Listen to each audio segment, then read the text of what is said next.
Make a start.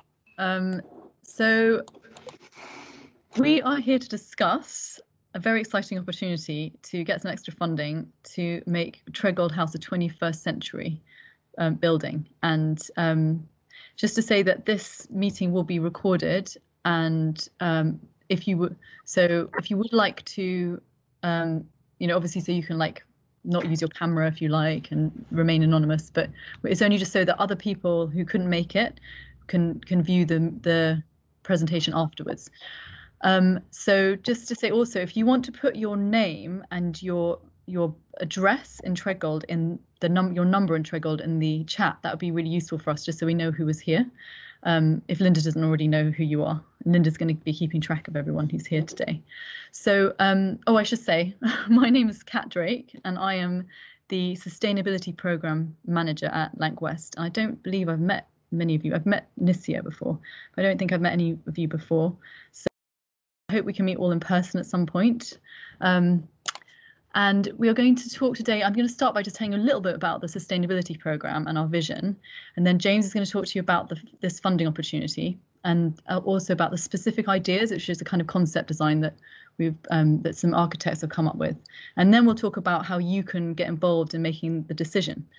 So just to begin, so we've got this really exciting programme going on as part of the refurbishment that's happening on Lanc West to make basically to turn Lancaster West into a model net zero 21st century housing estate by 2030. And this is a really important part of that. So we've been given the opportunity to secure extra funding for Treadgold House over and above the funding that we already have for the refurbishment. There are conditions to this funding, which we need to discuss with you today. And we really would love you all to think about it, to talk about it, and so that we can know from you whether you're up for us to go ahead with it by the end of November, because that's basically the timeline, the project timeline that we have to make the decision for the funding. And just to say that we will not proceed unless we have your go ahead. So we're looking for a majority vote from the residents to proceed. So just our vision, I mentioned it briefly, but so our vision, yes, as I was saying, is for Lancaster West to become a model 21st century social housing estate by 2030. And we want every tenanted home to be refurbished. That's already part of the refurbishment. And then we're also, as I think you all know, that co-design is a really, really essential part of that. So we're working with you to decide exactly how that will take place and what that 21st century estate will look like. And we really want Lancaster West to be an inspiration to other estates and to just, in general across London and maybe even the world, who knows. So this is a great opportunity for that. And as part of this, we are also aiming for the whole of Lancaster West to become a garden estate. And so that's already begun, as you know, and but there's a lot of other things we're doing. So we're putting in a low carbon heat network, and we're working with some experts on low carbon design and really exciting work going on in the refurbishment that James will talk to you about. But we have an opportunity now with Treadgold to go over and above what's happening everywhere else. So we're looking forward to hearing what you think. And if you want to just go on to the next slide. So just to give you a bit of an idea about what we mean when we talk about net zero. So basically it means we're going to try and reduce the emissions, so the carbon emissions, to as close to zero as possible. And that includes creating a green energy supply. So things like renewables. We've got opportunities to do crazy things like taking heat from the sewer system. There's we don't know if that's going to happen, but that's a possibility. And there's air source heat pumps, but basically trying to reduce our carbon emissions for heating and hot water. And then looking at anything that's left, and then obviously the building fabric itself. So there's lots of work going on across the refurbishment, but then also we're going to, if there's any emissions left, we will offset them. But the main thing is to reduce them as much as possible. So this extra funding is all about achieving that net zero vision. And so I'll hand over to James to go into more detail about this specific opportunity. So over to you, James. Thank you, Kat. I can see we've got a couple more residents join us, which is great to meet some of you perhaps for the first time. I've got Maria, who needs no introduction, with me in Baseline Studios. I'm just going to ask people if they can just mute yourselves whilst you're not contributing, but I'm more than happy to take questions. I'll keep an eye on the chat, and if I fail to see that, do feel free to interrupt me as we go along, because it's very much about us sharing information and then starting a discussion. And to be clear, as Kat said, ultimately the decision is yours. And this won't be a decision we're asking people to make tonight, but one which over the days and weeks ahead, certainly Linda, our resident engagement lead, will be working with you to help decide what we want to do.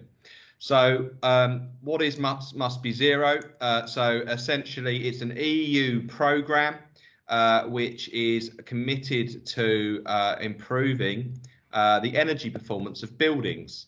A number of you will be familiar perhaps with the government's 2050 carbon neutrality goal, the UK government. There's similar goals across the EU. And of course, in January of this year, we committed to make Lancaster West as a whole estate carbon neutral by 2030. So this is a pot of funding specifically targeted at turning Treadgold House not just into a 21st century model block from the point of view of kitchens and bathrooms and so on, but very much looking at putting Treadgold at the front end of the curve in terms of what we can do from an energy performance point of view. Oh, we've got people coming thick and fast now. Good. There we go. It's because you're here now, Marie, you see. What is it? So it's an EU programme that is offering £50 million across Europe, and due to the uncertainty of the pandemic, that has led to an opportunity where we've been able to negotiate the opportunity for £1.3 million worth of funding for Treadgold House. This is an exclusive opportunity just for Treadgold. It isn't one which is open to other blocks on the estate. We can talk a bit about why, if we like, a little bit later on. One of the main reasons it's been selected is some of you may be aware that following the open house and top 10 workshops that we've been holding over the last 12 to 18 months, residents in Treadgold House were keen for us to participate in a design competition. So the second half of this session today, we'll talk a bit about what those designs would look like. So in a nutshell, MustBe0 is a funding opportunity that will make Treadgold House an exemplar block, not just across the UK, but across Europe in terms of energy performance. So what are the benefits for you guys? So the first is financial, and I mean that firstly in terms of investment in your block, but as a result of that investment, potentially very healthy savings as well in terms of your energy cost bills, and from a landlord point of view, and if I've got any leaseholders in the room, from a service charge point of view, opportunities to reduce those running costs in terms of your heating and your hot water, electricity and so on. So the graph that you should all be able to see now shows where we are at the moment in grey without the MustBe0 funding. So the £57.9 million that we've currently secured leaves about £72,000 per unit. The £1.3 million, if we choose to go forwards with securing that opportunity, essentially means we're on about £106,000 per unit for Treadgold House, and just Treadgold House. One of the things I will say, we've got, I think all the RA officers have kindly joined us this evening, which is fantastic. None of this additional funding in any way takes away existing funding for other blocks. So essentially this is 100% grant in terms of the 1.3 million we're looking at, and it would include the internal refurbishment programme, which we've already started to talk to residents about, and some of you may have benefited from in terms of the local lettings plan. So in terms of what difference does this make, this additional money? So in front of you is your priorities. So it was last summer now for Treadgold House. Linda and the wider team, as we had then, the resident engagement leads, spoke to 72% of residents and came up with the top 10 priorities based on the funding that's already on the table. For those who might be on their phones and might not be able to see, it lists through starting with kitchens and bathrooms and so on in terms of some of the key elements you'd like to see. Based on the existing funding, what we're able to commit to do is offer new kitchens and bathrooms to our tenanted properties, block door entry system for the whole block, new CCTV, a replacement lift, and deal with your issues of pest control. What we don't currently have funding to do is look at the communal entrance, look at the issues around storage and space, redesign the car park, or look at communal decor. The funding, if we choose to go ahead, would deliver a range of extra improvements, starting with some of those top 10s I listed. So it would mean we could look at the communal entrance, we could look at maximising hidden storage, particularly in terms of balconies and what are called winter gardens, which we'll look at a little bit later on. I'll just let David in. And also, I think quite significantly, mean that we can really uplift the aesthetic of Treadgold House in terms of communal decor. So there's a real opportunity here to transform the external appearance of the block, which we know that from your top 10 workshops is something residents would really like us to see. So as things stand today, we don't have the funding to do that. If we wish to go forward with this opportunity, noting the constraints which we're going to talk about tonight, we would absolutely be able to improve how Treadgold House looks. So some of the wider benefits before we get into some of the sort of the elemental detail, if you like, about what it will mean for your homes and block. So we've just had the saving energy in here, the lights have gone off. So the first is lower energy bills. So we think 25 to 30%. That's a conservative estimate. Some of the designs we've had done talk in excess of that, but what we don't want to do is oversell anything until we're 100% sure what it's going to deliver. But we're absolutely sure that given the range of elements that this additional funding would allow us to deliver, that it would mean lower energy bills, for residents. It would mean more comfortable and energy efficient homes, so to be cool in the summer, warm in the winter. New triple glazed windows and state-of-the-art insulation, which we'll talk about. So Treadgold House has fairly new double glazed windows relative to the rest of Lancaster West Estate. We're going to show you a few images that show perhaps that even the double glazed windows that you have aren't necessarily something that's going to be fit for purpose moving forwards.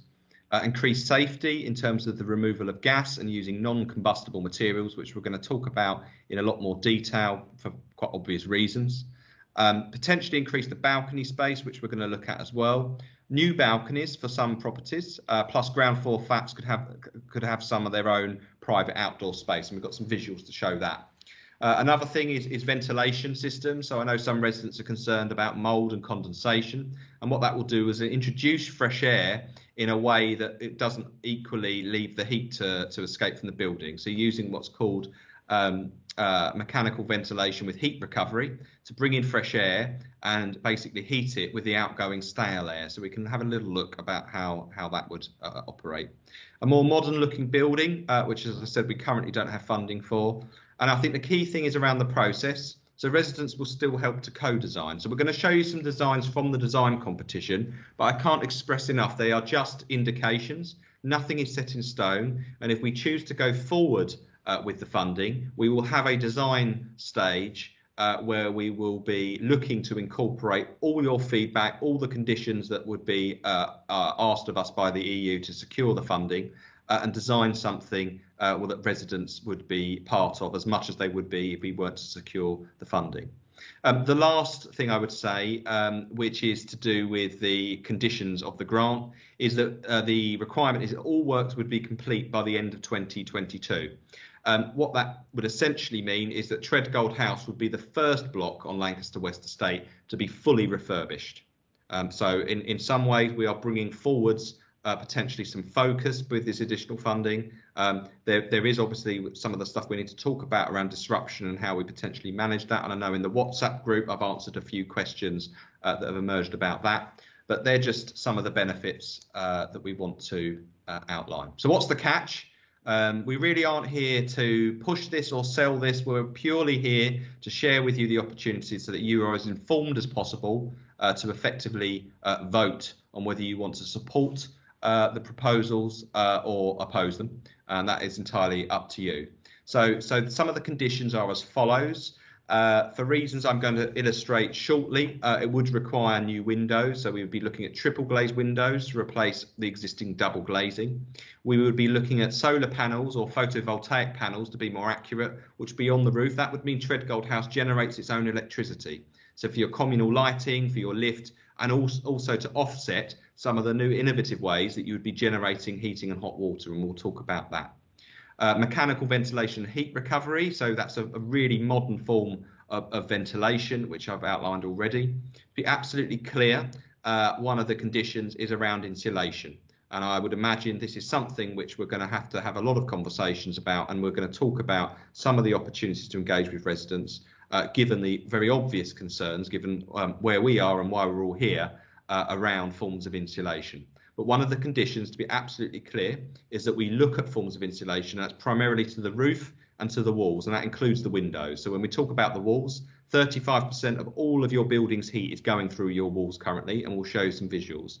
But what we're absolutely committed to do, and we committed to do it in the design stage, is even though technically Treadgold House, given it's below 18 metres, can have a range of different insulations used on it if designed and installed safely, we've said that given where we are, we would not count as anything other than non-combustible insulation. For those of you that are up on your fire safety terminology, that would be A1 or A2 rated, which are both the highest ratings possible and both regarded as non-combustible. So it means they would not smoke and they would not ignite and spread flames or droplets. Another condition, which I think we'll talk about, is about removal of gas. And the reason for this is based on the little infographic Kat showed us. Gas, of course, is a carbon-based energy source. The direction of travel will, I think, increasingly mean that more and more blocks are removing gas, in my view, over the next decade. There are a number of benefits to that, but at the same time, I'm more than aware that Treadgold House is one of the few blocks where you have instant heating and hot water, and you're not reliant on what we have currently in terms of two district heating systems that are past their useful life. So I recognise this is another area that residents are going to have questions about, and then we're going to want to discuss. The last thing, which is a benefit really, and we'll look at as well, is the use of off-site construction, and that's to minimise disruption.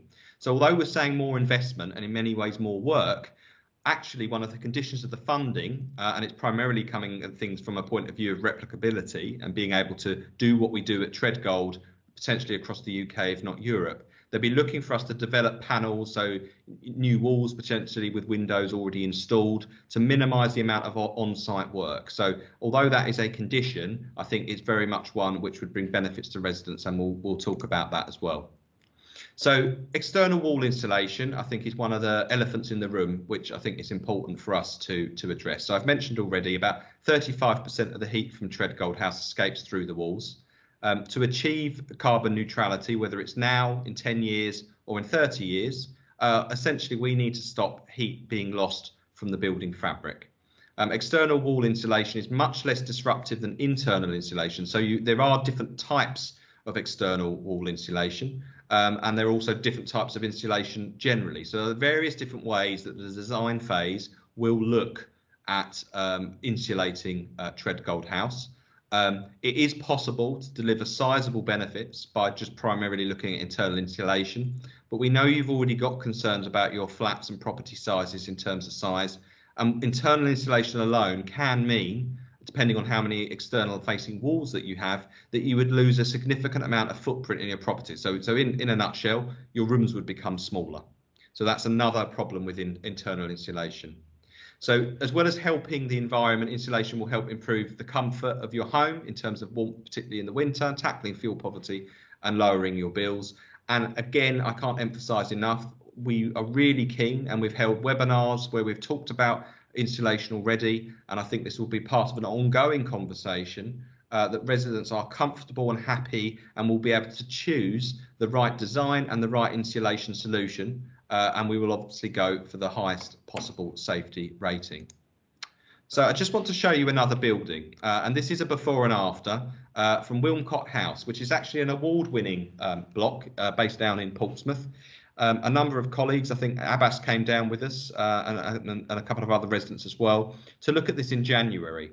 So Wilmcote House was a very poorly performing block from an energy point of view, and there was lots of discussions about the best thing to do to resolve very high heating bills of around sort of £35 to £50 per week. So what you can see in front of you is a thermal image taken with a special camera, which we've started to use as well within the team, and we'll show you Treadgold House in a moment. So on the left-hand side, you can see the original building. It had poorly performing double glazing, which you can see in those little orange and red frames on the right-hand side. And even in terms of, you can see where the elements of the walls there are green, they should be blue to show that heat is not escaping. So even where it's green, you can see there's walls there letting out heat. You've got windows, some are clearly open because you've got the red and even the white there. So you can see there how a lot of the heat is escaping through the walls. So what Wilmcote House did is essentially the same method that we would be looking to design for Treadgold House. So at Wilmcote House, they used what many of us would just regard as loft insulation or rock wool. It was rock wool as a supplier in this case. So it's A1 rated. It doesn't burn at all. And they essentially, you made a giant tea cozy for the building, if you like. So you had 4 meters depth on the roof, about half a metre on the walls, and this was all applied in the form of panels in a relatively short period of time compared to almost rebuilding the walls from scratch, if you like. So the after picture will show you how the building performed in terms of thermal performance afterwards. So as you can see there on the left hand side, you can see the aesthetic. So what they've gone for here is a render approach over the mineral wool wall. And on the right hand side, you can see the thermal image. You can see there very small amounts of heat are escaping through the now triple glazed windows. You can see there that a couple of people, where those red dots are, that's because people have opened the windows. But the building, and this was taken in a cold autumn day, we were told, the building performs in such a way that you don't need to open the windows necessarily for fresh air in terms of extracting cooking smells. And so there is the opportunity to live and relate to buildings in a far more modern way, rather than a quite inefficient way where certainly a lot of people I know, you know, 1 minute you're turning your thermostat up, the next minute you're opening the windows and you're flipping from one thing to the other. So there shows the difference in terms of the thermal performance. Now we're going to show you a photo we took of Treadgold House about 3 weeks ago. So as you can see there, despite having double glazing, you've got heat loss there shown by the wall of orange, if you like, from the windows and the walls. And as we say, about 35% of the heat is currently lost through the walls in Treadgold House. So if we're ever going to tackle that issue, we're going to have to look at some form of insulation, some form of really high performing windows, likely triple glazed at some point. The second issue I'll talk about is the gas. So even if we don't go for this funding, so from 2025 it will be illegal to install new gas boilers in flatted blocks. That's primarily from a sustainability point of view, but it also has various safety benefits as well. So even if we don't go for this funding, at some point, given the direction of travel, and if it's not soon, it will be probably within 5 to 10 years' time, gas is something that we're going to increasingly see removed from flatted blocks. So we've got the commitment to go carbon neutral by 2030, and there's a government one as well for 2050. So we'll plan anyway to gradually phase out gas and use a combination of heat pumps, which we'll talk about a little bit later, and also green electricity. So what this funding opportunity would do was supply the funding to something really innovative and certainly puts you ahead of the curve. But it does essentially bring forward the adjustment. And I appreciate that for those of you with heating and hot water, which works when you want it to, that's something which is going to be a bit of an adjustment if you do choose as residents to go forward with this. So after the refurbishment, with all the various insulation and draft proofing we've talked about, much less heat it would be needed for the flap, so that automatically would reduce the amount of heat that we have to put in, or you have to put into your homes anyway. And we've actually worked that out, that could be up to 37 times less heat you'd need to be putting in to your property by keeping it warm and cool in the summer all year round. By replacing gas hobs, as we're doing anyway as part of the internal refurbishment. So for those that haven't had any refurbishment works yet or new kitchens, we aren't offering new gas hobs. At the moment, our policy is if you wish to keep your gas hob, we will design your kitchen around it. But what we are offering through the internal refurbishment is much more cheaper to run and more efficient induction hobs. Some of the other reasons to phase out gas, long term, the cost of gas will increase unless we start fracking across the UK and all the issues that that brings. Gas will just go up. It is a finite fossil fuel, and that is inevitable. Indoor air quality as well, although quite residual, there are a number of studies that talk about, in terms of the off toxins that come when you use gas, quite safely. And I know a number of residents are quite concerned about air quality, which you don't have in terms of electric cooking sources. Improve safety in your homes and blocks. Obviously, we carry out annual gas safety checks to keep you safe.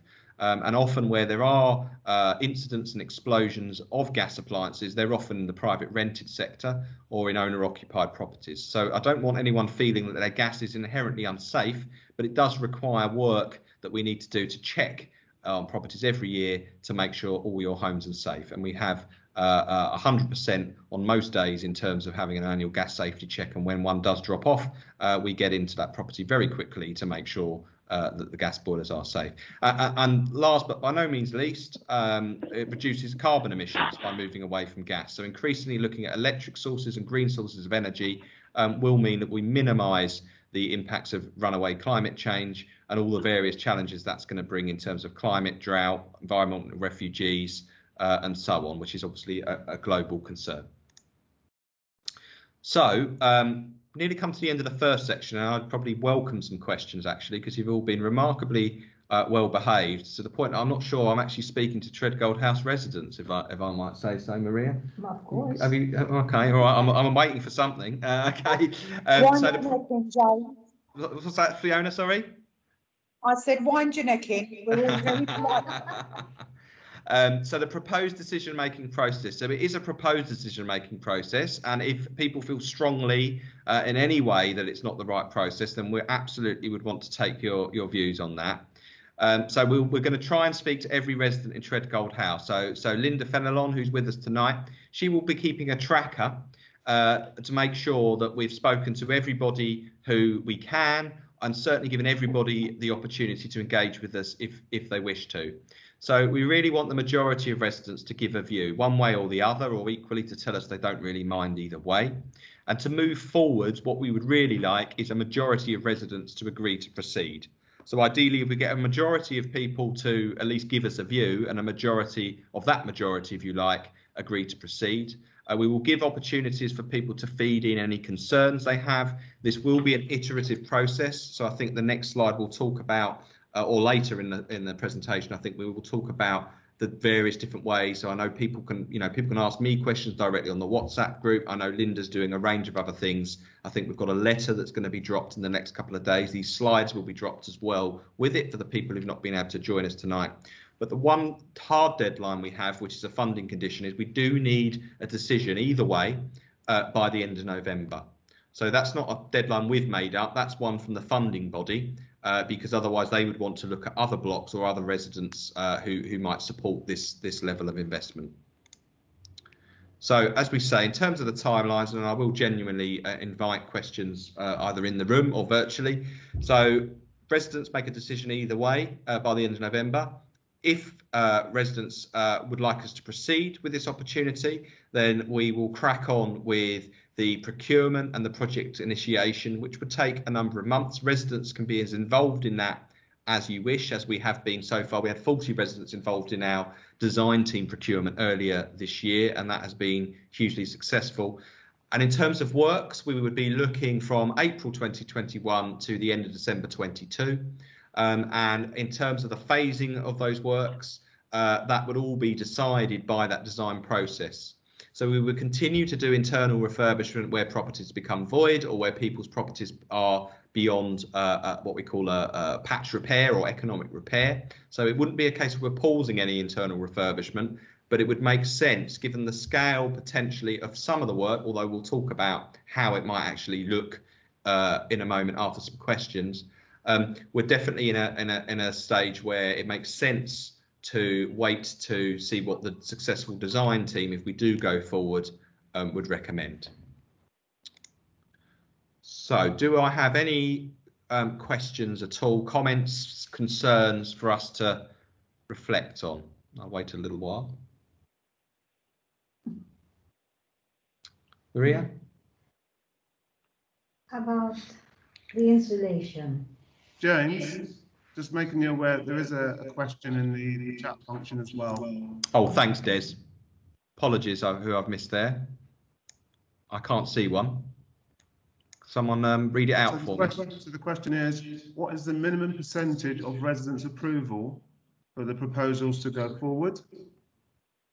Yeah, so we would look at 51% would be so a simple majority would be my proposal. But if people feel otherwise, I mean, what we could do is sort of do the consultation, arrange a sort of if you want to call it like a moderation or a reflection session at the end of that, and see where we are as a group. So I'd definitely be sorry, apologies who I missed there, but I would definitely welcome other views if people don't feel a simple majority is appropriate. Juman, do you want to come in? Yeah, hello, good afternoon. Hi.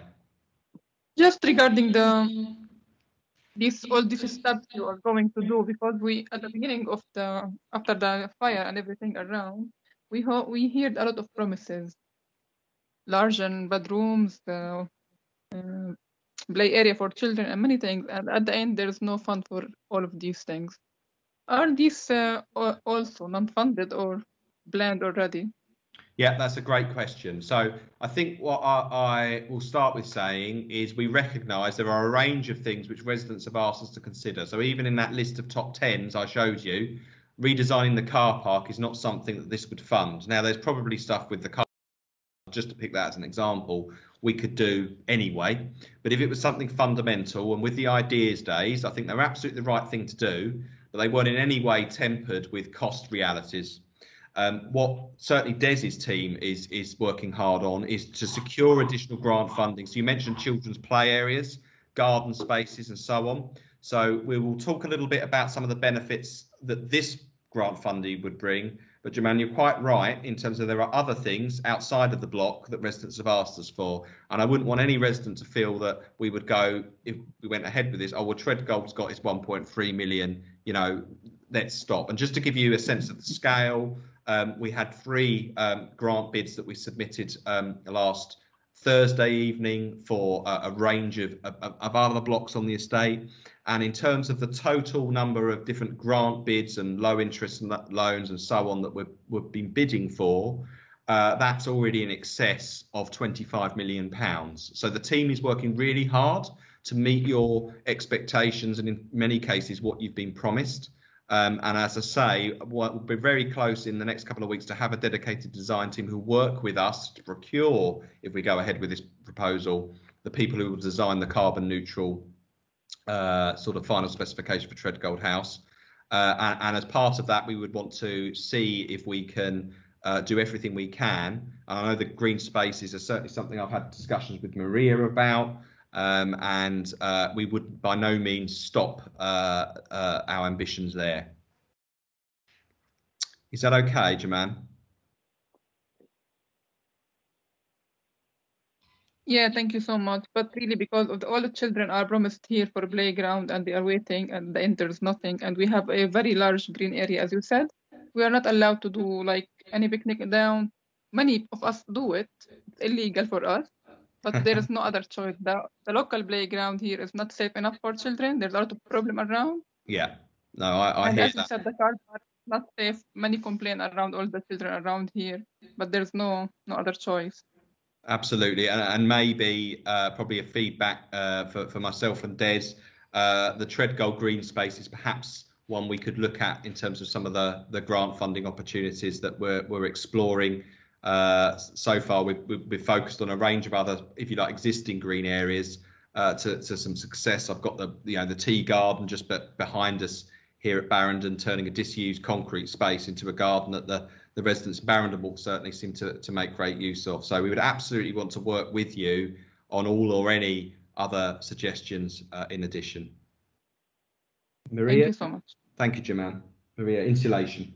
Oh yeah, I was wondering because you said that to have the flat insulated, it will make the the unit smaller. In what aspect would that be? You mean to say you have a 50 square meter, it will be 25 square meter because of the insulation? So to be, I probably wasn't clear enough in terms of what I was saying there. My apologies. So there are different types of insulation, and in a nutshell, they fall between external insulation that you would put on the outside of a building, I showed you with Wilmcott House, or internal insulation of some sort. So that could include things like, technically putting on loft insulation is I guess a form of internal insulation, as you pack your loft with it, and it provides that degree of thermal improvement. So in terms of walls to put internal insulation on, that does mean that you are effectively bringing in your wall, if you like, because obviously it needs to be solid to actually insulate. And where we are doing this in the first low energy council house in the borough, in a property in Verity Close at the moment.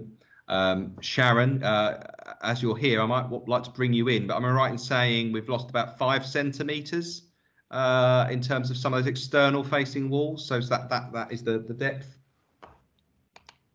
Hiya, yeah. So the external facing walls have a 10mm layered insulation, and then the party wall has a 25mm layer of insulation. It's built up in layers of 25mm. Obviously, the more that you do, the less heat that you lose, but you could have thinner. If that makes sense. Thanks, Sharon. So in the larger properties, it's less of a concern, but we know in Treadgold House that the size of properties is something which residents are concerned about. But as part of the design stage, we would absolutely look at that. But it seems early indications it's going to be very unlikely to get the carbon performance down, or the energy performance down, to a level without some form of external insulation. And we want to be really open about that, because the last thing we want to do is go, oh yes, don't worry, we're not going to look at external insulation, and then that becomes part of it. So I recognise the anxiety there, and to be absolutely clear, that is one of the reasons why ultimately it's up to you. You have to live there, I don't. So we will work all we can to create these opportunities and share with you the pros and cons. But ultimately, it'll be the residents of Treadgold House who will decide if this is something they're comfortable with or not. And we're making the same offer to every single block. But what we're not able to do with every single block at this stage is say, we've got this level of funding to do something that would be truly pioneering. David, apologies, I ignored you. I think your arm got tired there because I ignored you for too long. Do you want to pop in, David Ward? It was just to Sharon, just to clarify, for the external wall, did you mean it was 100mm or 10? So we're saying that the insulation for the external wall is thinner than it is for the party walls. Sorry, yeah. So 10 centimeters for the external facing walls, and then 25 centimeters. 25mm on the party wall because there's less heat loss. So 4 times thicker. Yeah. Sorry. Yeah. So that is something which we're weighing up. So one of the things we're doing is looking at a range of different types of internal insulation, because we might be able to roll that out as part of the refurbishment, the internal refurbishment program. But ultimately, to deliver energy bill savings of sort of 25% plus or potentially more, we would have to be looking at some form of external insulation, given how much heat escapes through the walls, including the windows. Michelle?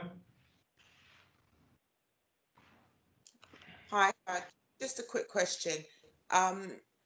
If you do get the extra funding, if residents agree, and the work starts in April of next year and finishing in December the following year, which is quite a short time, is it more likely that the residents would have to decant, or can it be done around them? Yeah, that's an excellent question. So we'll talk. I'll talk about the designs and some of the ways that mitigation is disrupted. But I want to be really honest in terms of it will very much depend on the final design. But what we are doing is building up a reservoir of temporary properties. We offer our refurbishment decant scheme, so there might be people who are in Treadgold House who wish to move in the same way. We're offering that already to already refurbished properties, either in Treadgold House or beyond. There are various different ways. We have quite a number of voids in Treadgold House at the moment we can look to mitigate. But I think it's fair to say that the disruption that would come from the additional funding wouldn't be, at worst, it's perhaps another, I'm going to just be very casual with it, another sort of 10-15% disruption, if that makes sense, compared to just having an internal refurbishment. And by that, I mean, if we're taking away kitchens and bathrooms for a period of time whilst we're replacing them, that will be a lot more disruptive than some of the stuff which I'm going to show you a bit later on, in terms of a panel of insulation and a new window being adhered to the outside wall, if you like, taking out the existing windows, and then what we call making good in the trade, i.e. decorating that wall and sealing everything in. Of course, next to those walls and windows may be kitchens. So that's where the sequencing piece comes in, and hence why we're saying we would want to make sure that the design is as holistic as possible to minimise rework. But one of the key things that they're looking to achieve through the funding is minimising disruption. The reason why is 90% of the buildings that are going to exist in 2050 that we're going to live in are already built. So we can't just rely on new build being really green and eco. We have to find ways to minimise disruption. And actually, because of the way that the grant conditions require us to look at off-site construction, it could well be, so to sort of contradict the beginning of my answer, it could well be that disruption in Treadgold is less because of the fact we'll have the funding to do things in an innovative way to minimise disruption compared to the more conventional way, if that makes sense. But I'm not going to make a commitment, it will be less or it will be the same. It could be a bit worse, it could be a bit better. It would very much depend on the design. I hope that's not too much of a non-answer. No, that's good. By my standards, at least. Des. Hi, thanks, James. Just a question that I thought of before, which some residents may also want to consider, is if residents, as you say, for the funding, need a decision by end of November. So if residents make a decision now, and just for argument's sake, say they're committed to it, obviously you mentioned that they'd be absolutely included in the design and delivery. If they were then not happy, would they be able to pull out of this commitment, or is a decision that's made now a binding decision? Yeah, so that's a great question as well, Des. I suppose there's two ways to look at it. Obviously, in terms of the EU funding, they are looking for buildings to end up being as carbon neutral as they can be. If for any reason, and strong resident opposition would be one of them, there are particular elements. So having said yes now, let's say we get to 6 months' time, there are elements we're really, really strongly not happy with. What we'd be looking to do is design around that objection in a way that residents are more content with. But it would need to be in the spirit of, the overall package as we've presented it, that we need to find a way, and we'll look at one design in a moment, that minimises the heat demand of the building. So I think what wouldn't work is sort of saying, we'll say yes now, but then in 6 months' time we'll say we don't want any form of insulation anywhere, on the roof, on the walls, floors, nowhere. What could work is actually we've got particular concerns about the amount of insulation, or the fact that even though everything we're talking about would be non-combustible, for reassurance purposes, you might want some sort of material break, if you like, to just give peace of mind. I'm just trying to sort of think on the spot, really, in terms of, I'll show you in a moment the design proposals that we've received, which are just proposals. So I think there would definitely be a space for discussion, for objection about particular elements, but I wouldn't want to sort of say we can sort of take money and just do what we like with it, if you see what I mean. It would need to be in the spirit of us wishing to engage with this, and putting Treadgold House, you know, at the cutting edge of building design in what we call a retrofit context, which just means refurbishing an existing building, rather than us thinking this is money where we're able to just sort of do what we like, I suppose. I think what we might do at the end is you've given me an idea, which is always dangerous, as you know. Once we go through the next section, which I'll start on now, if that's all right, there'll be time for questions further on. You know, I won't hold people to it, but it would be good just to get a sense from the room about how people are feeling, whether a show of hands or, you know, if you had to decide tonight what you would say. We won't hold you to it. Linda won't write your names down and stuff the ballots and, you know, do a trump or anything like that. But it would just be interesting, I think, to understand where the mood of the room is. But I'll move on now, if that's okay, to the next section. Let me just turn my phone off. Right. So design ideas for Treadgold House, outcome of the design competition. So some time ago now, we held an engagement session, which I think about 10 residents came to. Fiona, do you want to come in? No, I thought you said you wanted a show of hands. Not yet. Ah, for God's sake. I didn't just want to see Never that you mind. had hands.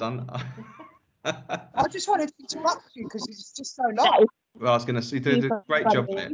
Oh, right, Euniceus, they're all at it now. All right. Well, I'm going to plough on. Maria. Yeah, I'm raising my hand as well. All right, everyone's got their hand up. All right, good. Right, so some time ago, we had a discussion and we said we would be interested in Treadgold House being put forward as a design competition.